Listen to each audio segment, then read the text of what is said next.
C'est celui-là. C'est celui-là. T'es sûr que c'est ça? Non, parce qu'il y a quelque chose qui ne se passe pas. Est-ce que j'ai bien joué le endroit là?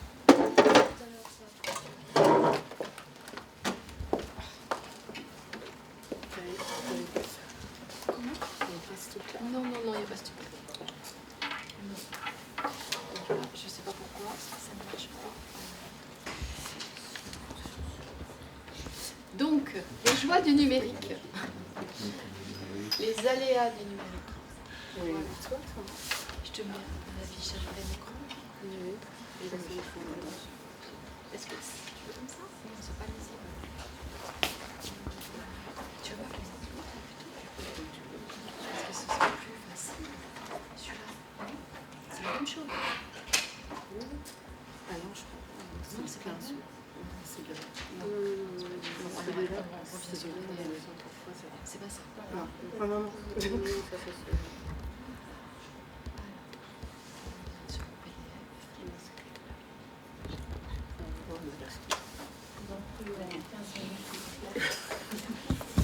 Donc bonjour à tous, je m'appelle Christine Magnon, je suis professeure des écoles à Histoire, actuellement dans une classe de CM1, CM2 à l'école du Faubourg. Alors le projet que je vais vous présenter s'est déroulé l'an passé dans une classe de CM2 de 25 élèves, une classe hétérogène avec des élèves ayant des difficultés de comportement et des élèves ayant des difficultés en lecture-écriture. Pour mettre en place ce projet, je suis partie de constats mettant en évidence des difficultés pour les élèves à s'exprimer devant un grand groupe. Je me suis donc fixé deux objectifs pour tenter d'y remédier. Développer les compétences langagières pour présenter un discours et développer les compétences langagières de questionnement pour ceux qui écoutent, c'est-à-dire savoir formuler une question de différentes façons. À partir de ce questionnement, j'ai effectué des recherches personnelles pour trouver une activité pouvant déclencher le langage oral. J'ai fait le choix d'un rituel, car l'entraînement et la régularité de l'exercice me semblent nécessaires aux automatismes à acquérir à l'oral. Au départ, j'ai nommé ce rituel objet insolite pour le présenter à mes élèves. Le critère de réussite était de parler en continu durant 5 minutes à partir d'un objet apporté par l'élève. Finalement, le projet que nous avons vécu tout au long de l'année a évolué en fonction des actions des enfants. Il s'est déroulé en 3 grandes étapes, donc de septembre à février, ce rituel faisait l'objet d'une présentation orale. À partir de février, il est resté sous la forme d'une présentation orale qui a pu évoluer vers l'interview. Et enfin, en avril, nous avons créé un jeu interactif qui s'est intitulé « Découverte de l'objet mystère » et que nous avons proposé à une classe de CM2. Donc le jour de la présentation de ce projet en septembre, par rapport à mes enfants, les élèves m'ont posé énormément de questions, donc j'ai pris les choses en main et j'ai décidé de leur faire une présentation. Les 5 minutes sont passées assez vite, ça les a rassurés, et évidemment je m'attendais à avoir un copier-coller sur ce que j'avais présenté. Mais l'intérêt c'était de déclencher le projet. Les enfants ont donc décidé très vite de rebaptiser eux-mêmes ce rituel. De l'objet insolite, on est passé à l'objet mystère. Et là, j'ai bien senti l'implication de mes élèves dès le départ. Ce rituel permet donc aux élèves de travailler l'oral de différentes façons. Pendant leur préparation, ils écoutent pour comprendre un message et le restituer. Certains se font aider par un parent pour élaborer un schéma légendé ou se renseignent sur le vocabulaire spécifique à employer. D'autres questionnent la personne qui leur confie l'objet sur son origine. Pendant la présentation, ils apprennent à écouter et à se concentrer. Celui qui présente doit prendre en compte son auditoire pour être compris de tous et pour capter l'intérêt. Très souvent en classe, la communication se fait entre l'élève et l'enseignant. Ici, l'élève communique avec ses pairs. Après la présentation orale, lors du questionnement, les élèves participent à des échanges sous forme de questions-réponses. Ils doivent formuler correctement des questions qui appellent des réponses enrichies, autres que oui ou non. Lors de l'évaluation collective de cette présentation orale, chacun recherche la meilleure façon de l'améliorer, ainsi que les compétences à travailler en priorité pour cet élève. Les observateurs adoptent une attitude critique par rapport au langage produit. La critique doit être constructive et servir à la progression de l'élève observé. Donc ils vont s'attacher à sa façon de s'exprimer, au contenu du discours oral, à la description de l'objet. Les élèves continuent à participer à des échanges dans une situation de communication en s'attachant à l'évolution de la forme du discours oral. Ils expriment un avis argumenté, ils expriment un ressenti argumenté, ils apportent des conseils, ils disent s'ils sont d'accord ou pas avec un autre avis exprimé, tout en respectant l'avis de chacun. Ces compétences sont au service des autres activités de la classe, comme par exemple le conseil de classe. Les mêmes critiques revenant fréquemment, il est nécessaire de rédiger un brouillon d'oral pour l'enfant présentateur. Cela doit être un outil facilitant la prise de parole.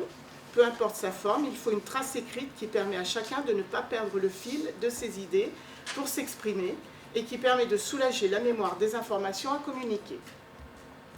En novembre, le rituel évolue. Grâce aux brouillons oraux, composés de listes de mots, déclencheurs, on n'y est plus. Attends, avance. Voilà.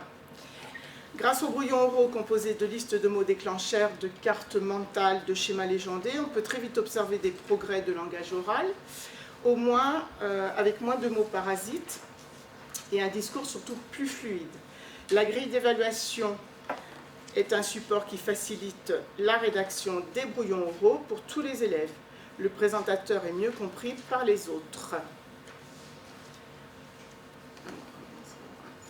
Grâce aux outils dont disposent les élèves comme le brouillon d'oral, le film, les photos, l'enregistrement audio de la présentation, on peut observer les progrès des élèves dès la présentation du deuxième objet.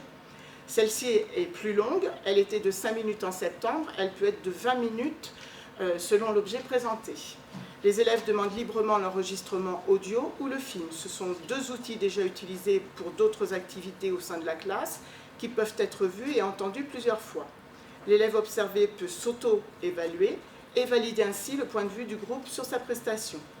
Les progrès les plus importants observés en décembre sont donc la durée de la présentation et l'argumentation de l'évaluation par les observateurs. Ce qui est déjà annonciateur des résultats T0 bis. Alors en janvier, 3 axes de travail se mettent en place en même temps. Le premier axe, réfléchir à comment améliorer la description de l'objet, comment améliorer l'écrit du brouillon oral. L'axe 2, réfléchir à l'élaboration d'une grille d'évaluation pour mesurer les progrès sur l'année. Alors à cette époque, en janvier, les enfants manipulent déjà 3 grilles d'observation suite à 3 présentations d'objets.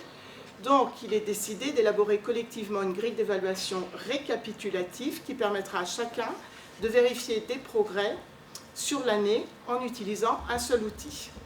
L'axe 3 consiste à réfléchir à une auto-évaluation. Donc c'est une auto-évaluation qui sera présentée à chaque enfant sous forme de 3 questions à la fin de chaque trimestre.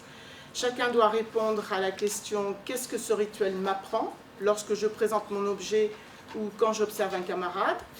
Deuxième question, depuis le début de l'année, penses-tu avoir progressé? Si oui, explique, sinon, explique aussi. Troisième question, mes priorités pour encore progresser. Alors d'une façon générale, les enfants estiment qu'ils doivent encore améliorer leur façon de s'exprimer. Beaucoup d'entre eux souhaitent renforcer la rédaction du brouillon avec une carte mentale, un schéma légendé, ou les étapes à respecter pour parler ou encore employer un vocabulaire plus enrichi. Alors, plus loin.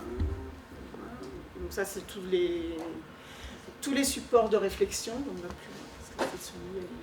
alors voilà la grille, vous avez vu passer la grille d'évaluation qui devient un outil unique. Ce qui est intéressant, c'est que la grille, il voit l'évolution, puisqu'on a la même grille sur plusieurs présentations. C'est ça qui est intéressant pour les élèves. Alors voilà un brouillon oral donc, qui a été proposé par une élève. Alors le dessin a été réalisé par le papa, mais ça a été l'occasion à la maison, oh non, ça a été l'occasion aussi à la maison d'avoir un échange oral avec le papa qui a expliqué comment fonctionnait l'appareil, qui a expliqué le vocabulaire.